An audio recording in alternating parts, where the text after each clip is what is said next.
The surveillance camera captures it in grainy black and white. A small figure in bright clothing walks through automatic doors, following a man twice her size. She's not running. She's not crying. She's simply walking, trusting, believing the promise of cheeseburgers. Within 8 hours, she'll be dead. This is what evil looks like when it wears a smile. His name was Donald James Smith, 56 years old, a registered sex offender who had been released from prison just 21 days before this moment. He had spent decades perfecting his method, studying families, identifying weakness, learning exactly what to say to make a desperate mother believe he was safe. And on June 21st, 2013, inside a Dollar General in Jacksonville, Florida, he found his target. But let's rewind, because what happened to 8-year-old Cherish Perrywinkle didn't start at Walmart. It started hours earlier, with a mother trying her best and a predator who had been hunting. Rain Perrywinkle was struggling. 3 daughters under 9 years old. Cherish, 8. Destiny, 5. Nah, just 4. Money was tight, tighter than most people could understand. She brought her girls to Dollar General that evening, not for entertainment, but necessity. They needed clothes. Growing kids always need clothes. Rain was doing the mental math in her head, calculating what she could afford, what she'd have to put back, wondering how to stretch every dollar. That's when he approached. A man, older, calm voice, kind eyes. He said he'd overheard her talking about money troubles. He said his wife had a Walmart gift card they weren't going to use, $150, and he wanted to help. He wanted to pay it forward. He spoke directly to the children, gentle and warm, asking their names, complimenting their smiles. Rain hesitated. Every parent has that instinct, that small voice that says be careful. But he seemed so normal, so genuinely kind. He mentioned his wife multiple times. He wasn't pushy. He didn't seem threatening. Just a stranger offering unexpected generosity in a world that rarely shows it. After several minutes of conversation, Rain made the choice that would haunt her forever. She accepted. They followed him to Walmart in his white van. The parking lot was full, bright lights everywhere, people coming and going. Nothing felt wrong. Nothing triggered alarm. Inside the store, fluorescent lights hummed overhead as families pushed carts and checked prices. A normal Friday night. Smith walked with them through the aisles, helping pick out clothes, chatting with the girls, playing the role perfectly. But Rain started noticing something. His wife never showed up. Every time she asked, Smith had an excuse. She's running late. She's stuck in traffic. She'll be here soon. The explanations came easily, confidently, each one designed to buy more time. They spent nearly 2 hours in that store, browsing racks, try-on shoes, building a cart full of items that would never be purchased. By now it was late. The girls were tired and hungry. Cherish, the oldest, mentioned she hadn't eaten. And that's when Smith made his move. He offered to take Cherish to the McDonald's inside Walmart to get cheeseburgers for everyone. Just him and her. Quick trip. 5 minutes. He'd bring her right back. Rain agreed. Think about that moment. A mother, exhausted from hours of shopping. 3 tired children. A kind stranger who had been nothing but helpful all evening. The request seemed reasonable. The McDonald's was inside the same building. What could go wrong in 5 minutes? Cherish walked away with him, still holding the small clothes they'd picked out. The security camera captured the moment. A little girl in colorful clothes, dark hair pulled back, walking calmly behind a man who towered over her. She wasn't scared. She was hungry. She trusted him because her mother trusted him, and children trust their mothers. That footage would later be played in court. Jurors would watch it and weep, because everyone watching already knew what happened next. 5 minutes passed, then 10, then 20.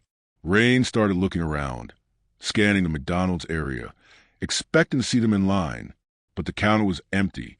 She walked through nearby aisles, calling Cherish's name. Nothing. She checked the bathrooms, the toy section, the front entrance. Her voice grew louder, more desperate. Other shoppers started noticing. Employees asked if they could help.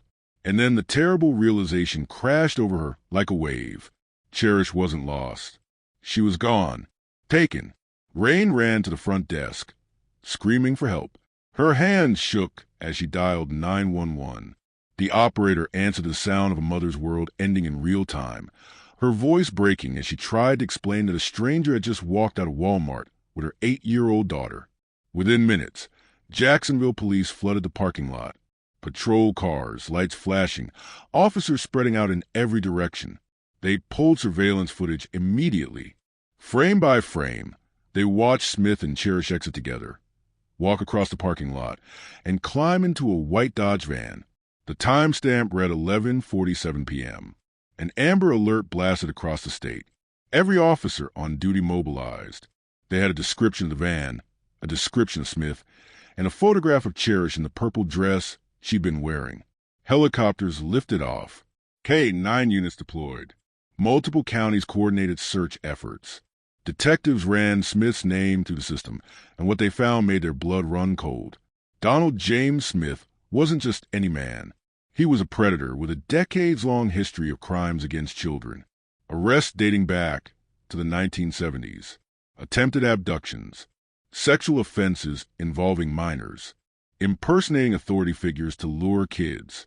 Probation violations. Prison sentences. Psychiatric evaluations. Over and over, the system had caught him, convicted him, released him, and watched him reoffend. 3 weeks earlier, he'd been released from custody again. 3 weeks.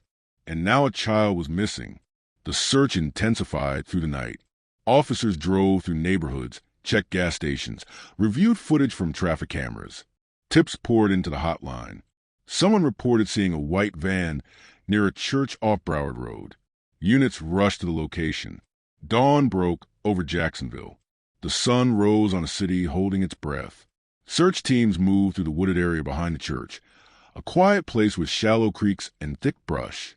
And then, just after sunrise, they found what everyone had been praying they wouldn't find. In a marshy area near the water, partially concealed by vegetation, lay the body of Cherish Perrywinkle. The officers who discovered her were hardened professionals, men and women who had seen terrible things in their careers. But this broke them. Some turned away. Others stood in silence.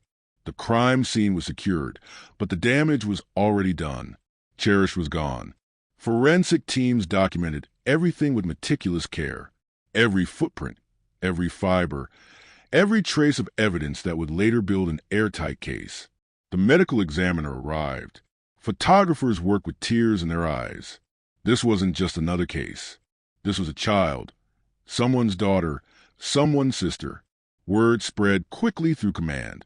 The search had become a manhunt. Officers fanned out across highways and interstates, searching for the white van. Every unit in the region was on alert. Smith couldn't be far. He had to be found before he could hurt anyone else or disappear. Just after daime, a highway patrol officer spotted a white Dodge van traveling on Interstate 95. De license plate match. Backup Guescayed. 20 minutes, multiple patrol cars surrounding the vehicle. Boxing eating. Blocking any escape route. Commands worst shouted. Hands in the air. Step out of the vehicle. Smith complied without resistance, moving slowly, speaking calmly, acting confused as if no idea why armed officers were surrounding him. But inside the van, investigators found everything they needed. Cherish clothing, fibers matching the crime scene, DNA evidence, tools, a mountain of physical proof that could seal his fate. The arrest footage is chilling to watch. Smith stands there, hands behind his back, face blank, as officers methodically search every inch of his vehicle. It shows no emotion, no remorse, no panic. Use called calculated calm. At the police station, detectives questioned him for hours.